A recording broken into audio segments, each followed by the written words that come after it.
From A Room of One's Own by Virginia Woolf. But you might say, we asked you to speak about women and fiction. What has that got to do with A Room of One's Own?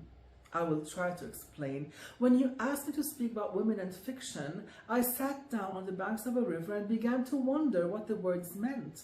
They might mean simply a few remarks about Fanny Burney, a few more about Jane Austen, a tribute to the Brontes, and a sketch of Haworth Parsonage under snow. Some witticisms, if possible, about Miss Mitford, a respectful allusion to George Eliot, a reference to Mrs. Gaskell, and one would have done.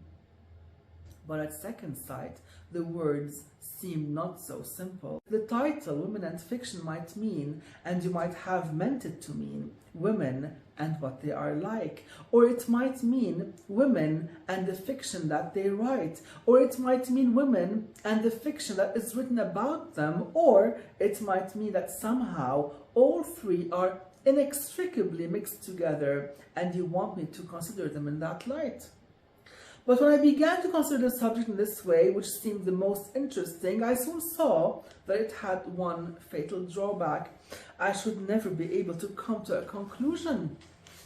I should never be able to fulfill what is, I understand, the first duty of a lecturer, to hand you, after an hour's discourse, a nugget of pure truth to wrap up between the pages of your notebooks and keep on the mantelpiece forever. All I could do was to offer you an opinion upon one minor point.